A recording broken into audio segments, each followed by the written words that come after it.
Welcome everybody. So today's video is going to be a bit different. It's going to be a lot more vulnerable than I usually am, but I feel like I've always been an open book.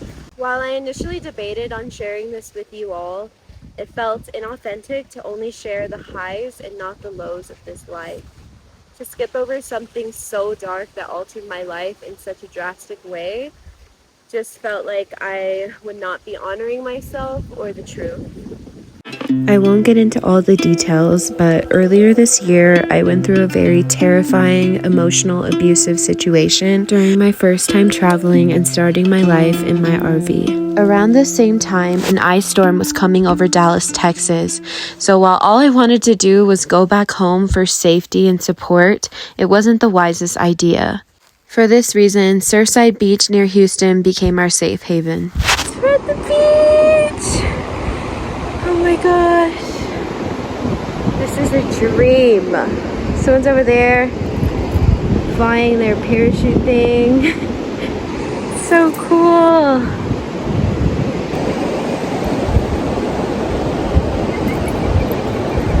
I am so proud of myself. This is my first time setting up without any help. I'm solo on my own, doing it. I'm out of breath, out of shape, but you know what? We're doing the dang thing. And I'm so happy. I feel so liberated to be on my own, next to the ocean, Mother Ocean. Like, this is a dream. At first, I didn't even have time to process what we had just went through because I was trying to keep it together for the sake of my son and prepare the RV for the ice storm. But the ocean has a beautiful way of bringing out all of those hard, deep emotions while healing you in the process. The ice storm came over the beach, and as the bridges began to freeze, my solar was quickly depleting. After a breakdown or two, I drove to a dear friend's house nearby as she graciously took us in until the storm passed over. Then the sun came out again, and it was almost as if the world knew we had suffered enough. Returning to the water was like a steady calm rushing over me, whispering to me that you are safe now, that you are loved, and everything will turn out the way that it's intended to. So I surrendered to it and let these waters hold me through it all. After all, I believe the greatest light is forged in the darkness. And just like the ocean, life has its own ebbs and flows. The suffering is just as much a part of the journey as the joy is. I learned to accept and embrace them both equally. Before we headed back home, we enjoyed watching the seagulls and finding jellyfish, and even got to check out the local Brazoria Wildlife Refuge. Hi guys, we're going on the auto tour. Yeah. It's Saturday, which I didn't know the office is closed, so we couldn't go in the office, but Yeah, we can't go in the office today, so we're trying to find some gators. we're gonna try and find at least one gator.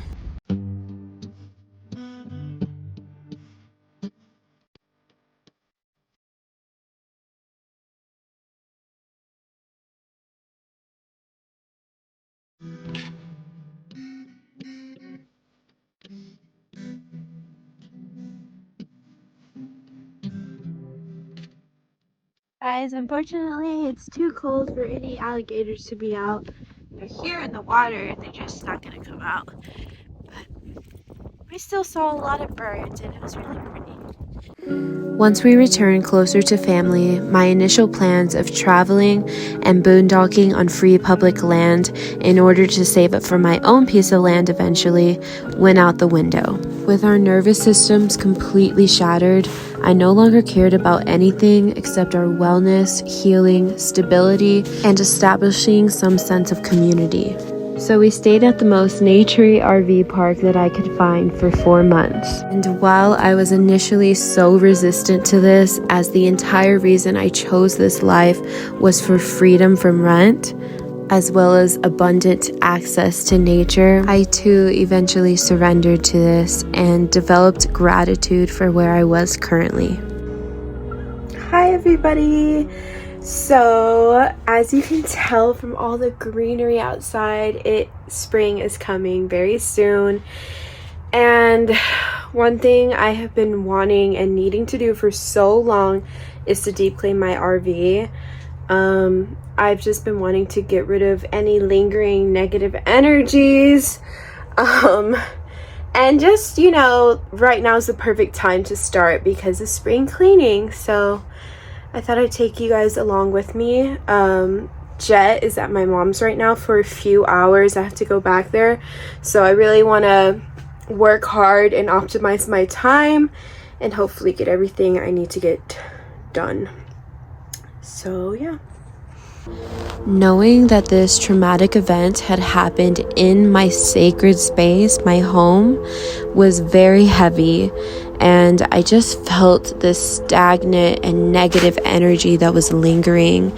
So I set up my altar, said my prayers, and cleansed my space so I could start anew. Just as I thought I could finally begin to heal, I began experiencing PTSD symptoms and had no choice but to relive that day over and over. Even when I thought sleep would be an escape from my restless mind, the nightmares soon began.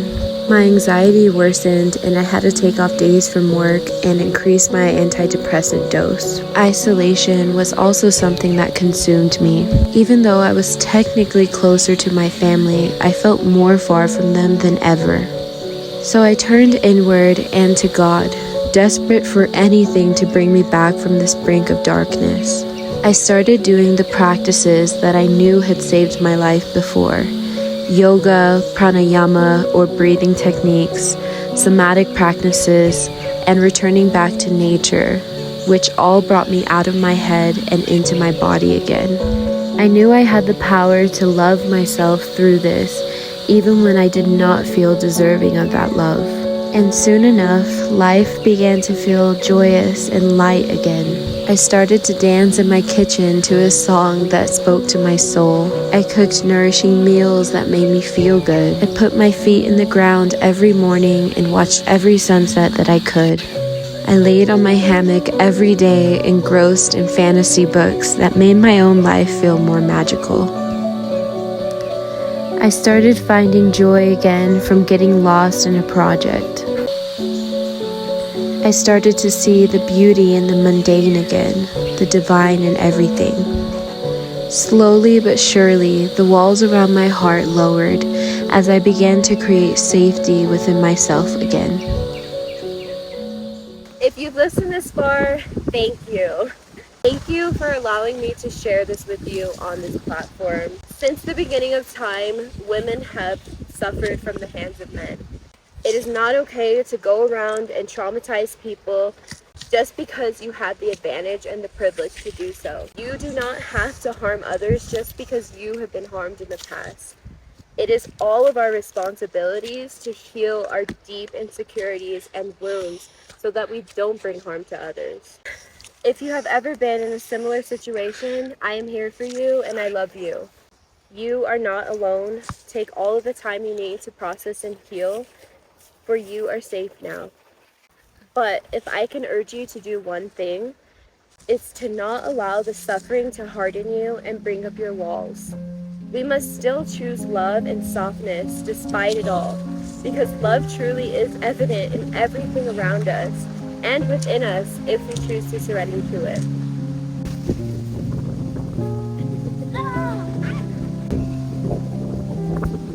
Thank you guys so much for watching and always supporting us. Bye!